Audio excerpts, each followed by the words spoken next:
Lieutenant, what is the biggest single danger to children being victims of sex crime? The child that is out at night on lonely streets or in an area that is not inhabited by people and that they're not supervised. They're the people that are more vulnerable to be picked up. Where the children have safety in number, the sex pervert has a certain amount of safety in darkness. He is able not only to entice by word, he is also able to forcibly place his victim in the automobile. Children should never be sent out after dark, alone, unsupervised. I would like to make myself clear in saying nothing that I can say to the parents, of course, is foolproof. But I think that if they will attempt to guide their children on some of the things that I have said and the 4 things that I am going to tell them now, I think that their chances of their children becoming a sex victim would be greatly decreased. Number 1, I think they just should never accept a ride or enter an automobile with a stranger under no condition.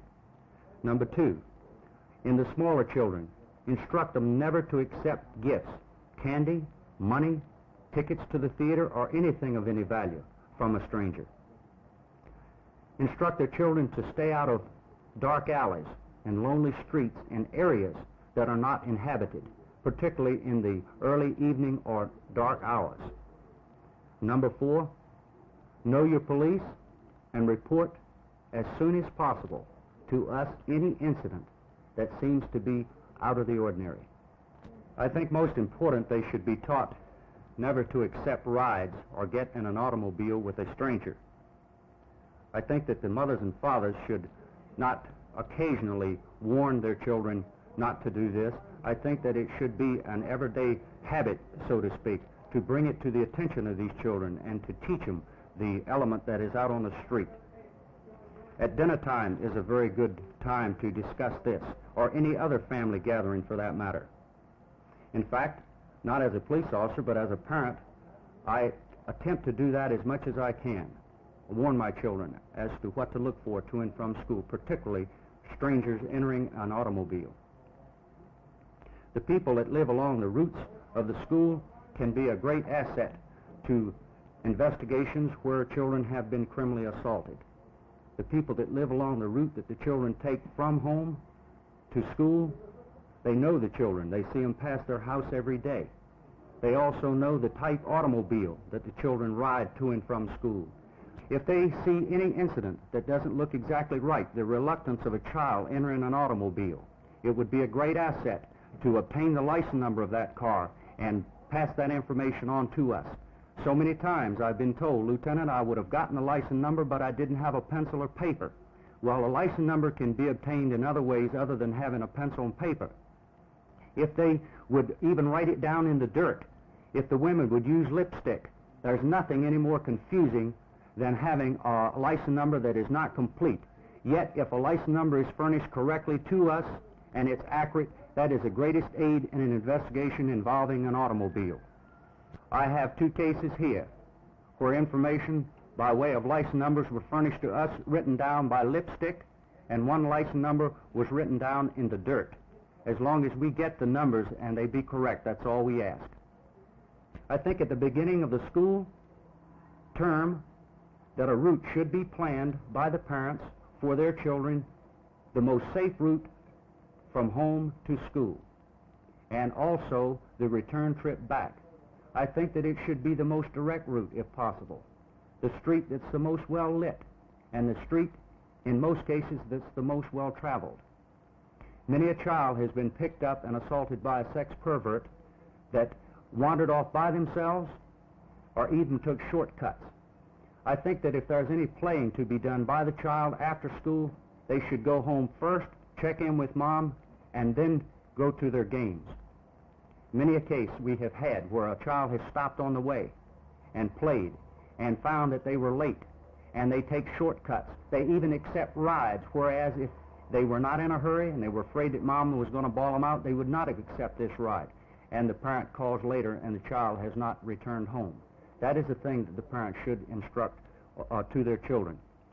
In reference to children through ages 6 to 10, We have a problem of people offering gifts to this age group. Immediately in their little minds, they think that a person that offers them something of value, candy or money, are immediately good people. The pervert will attempt to do that to the smaller age. I would instruct the parents to impress on the children never to accept any gift from any stranger, because in most cases it's for an ulterior motive. Well, now, we've been talking about to and from school. Certainly these are the most dangerous times, but there must be others. Yes, the neighborhood area in which your children play when they're away from school. I think these areas should have an adult present if possible, or at least be located where there is an adult that can watch over these children. Boys, particularly young boys, will pick a wooded area to set up a camp or a little club, and it is impossible to know what goes on in that area. That is vulnerable to the sex pervert. He knows these places as well as we do, and with it being unknown or unseen from the street, in most cases we get the complaint after the offense has already occurred. We want to attempt to prevent as much as convict. Well, how about within the neighborhood itself? Is there any danger, say, within your block of a sex pervert? To a degree. I think that the parents should be on the lookout for the person that lives in the block that has a gathering of children over where there is no other person at home. He is not known, even though he lives in the block, he's not known too well by the people. He doesn't associate with the people too much, yet they have a tendency to lure children over in their yards. I think that if a child comes to the parent and reports something that has been done to them sexually by someone in the block that they know, don't take it lightly. Get all the information that they can from that child and phone it in to us, because many a time it happens just that way. I think that an adult should supervise any type of activity. The children should be taught to be aware of the stranger who comes up and attempts to enter the game that they're playing, to force conversation, to suggest other type of games from this area to another area, entice them to leave this group and in this area by way of candy or any other thing. Beware of the person that they do not know that is attempting to enter their group. The parents should know the people that their children are supervised by in any type of a youth program. Know the people that are guiding them. Know the people that their children are in custody of. We have had times where the sex pervert will seek out jobs of this type where he has access to children and use them as victims.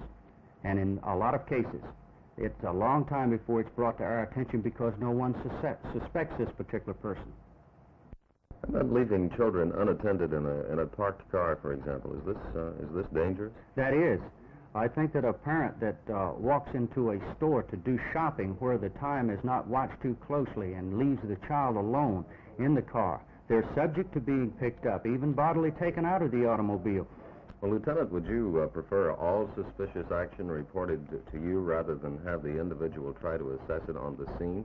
Now, obviously there are some times when the actions will be innocent, but I guess you'd rather decide that than have the individual try to decide it. Ken, yes, we would. I think that we are trained for this type of thing. I think that the people outside do not understand the way we have to investigate the cases. Let us determine whether the information is important or not. I think with that being done, why, more apprehensions can be made and more cases can be cleared.